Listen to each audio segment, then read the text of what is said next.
옷을 경상도 관찰사에게 올려보내라는 기록이 있는 것으로 봐서 대궐에서 목욕할 때는 이 목욕통이 소용됐던 것 같습니다. 그렇다면 온양행궁의 온천에서도 이 목욕통을 썼을까요? 현재 목욕과 관련해 남아있는 유물부터 찾아보기로 했다. 그러나 목욕통은 물론이고 목욕에 소용된 물건은 그 어디에도 남아있지 않았다. 유일하게 목욕 시 소용됐을 것으로 보이는 물건은 쇠수대야뿐이다. 우리나라의 경우 목욕용품에 대해서는 왕실은 물론 일반 사대부가 사용했던 것마저 거의 전무한실정이다. 목욕 문화에 대해선 철저하게 베일에 가려져 있는 것이다.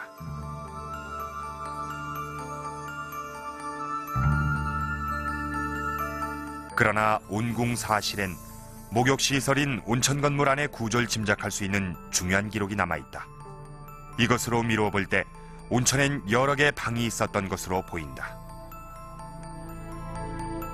그러니까 온궁 그 사실하고 그림하고 비교를 해봐서 몇 가지 단서는 확인할 수 있었습니다.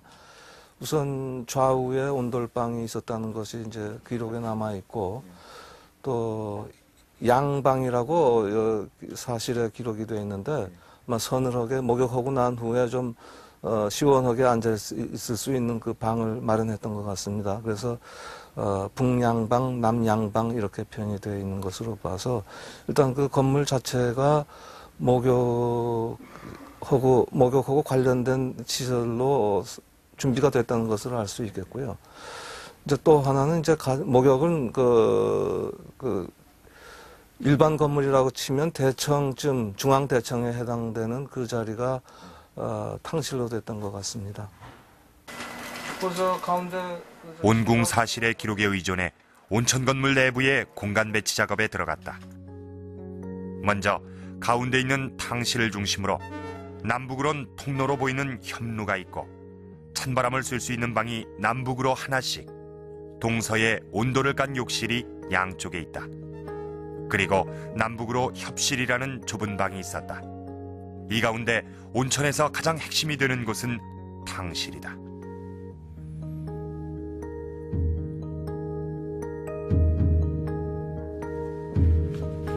온궁 사실엔 탕실 보수 부분을 언급하면서 2층 목층교와 상하 탕간성, 탕체라고 기록하고 있다.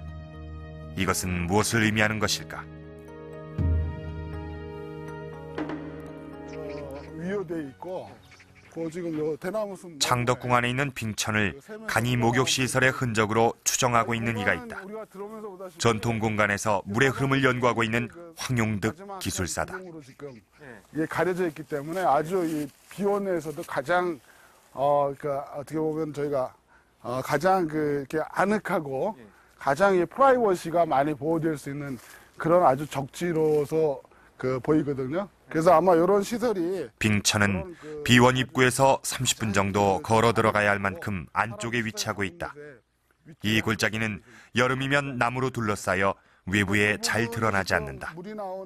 그런데 이곳에 인공적인 시설을 만들어 물을 흘려보낸 흔적이 남아있다. 그 가운데에 이 기존의 그 바위를 이렇게 좌대 형식으로 그대로 가공을 해가지고, 그래서 여기서 이렇게 이쪽에 여기다 발을 담글 정도의 지금 물 깊이가 되거든요. 약 한 20cm 되는데, 보다 발을 담그고 이렇게 여기 앉아서 그 한여름에 이렇게 저희가 등목을 하는 그런 정도의 그런 어떤 좀 목욕도 하면서 또 그렇게 유의적으로 이용했던 시설로 볼 수 있습니다. 물을 유의적으로 이용했던 조선시대 궁궐.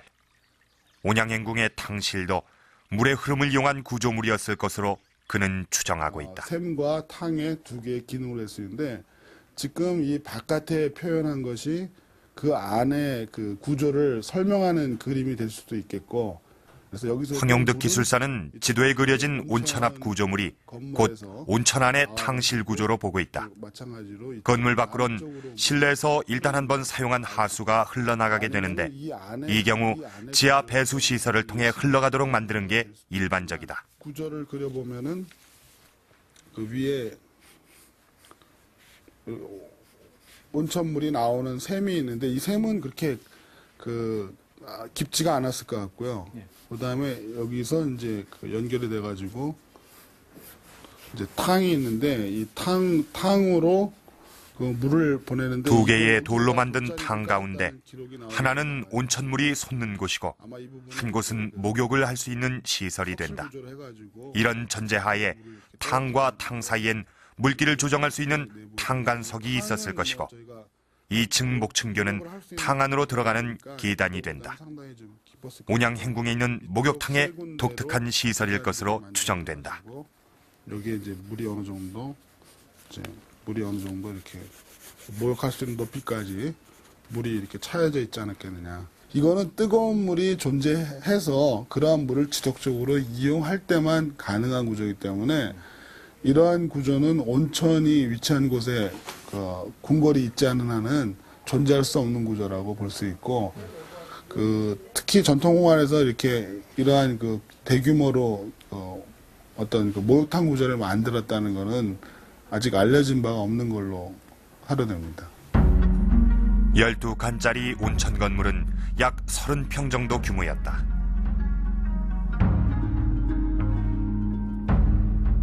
왕은 북쪽문을 통해 온천 건물 안으로 들어온 다음 협루를 거쳐 찬 공기를 쐴 수 있는 양방을 지났다. 그리고 욕실에 들어가게 된다. 여기서 겉옷을 벗고 실제 목욕 공간인 탕실로 들어갔을 것으로 추측해 볼 수 있다.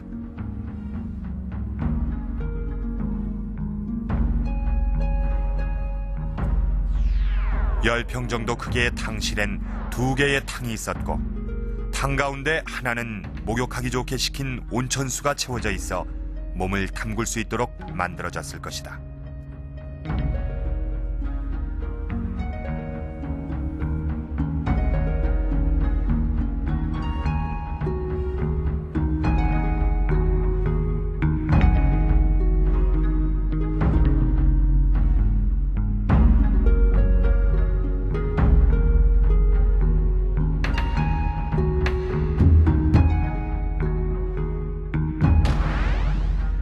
온양행궁의 온천은 왕의 목욕 전용 건물이었다.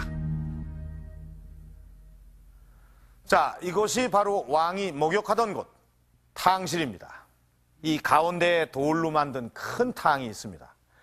기록에 따르면 2개의 탕이 있었다고 하는데 지금 앞에 보이는 저곳이 온천수가 솟아나오는 탕이고 제가 서 있는 이 자리가 바로 목욕탕이었던 것으로 추측이 됩니다.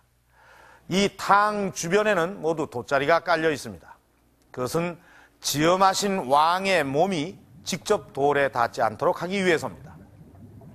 이 탕 안으로 들어오는 계단이 3면으로 있고 또 기록에 의하면 이 12폭짜리 푸른 목면이 90척으로 이렇게 휘장이 쳐져 있었다고 하는데 그 휘장이 어떻게 쳐져 있었는지는 그 흔적이 남질 않아서 여러분 상상에 맡기도록 하겠습니다.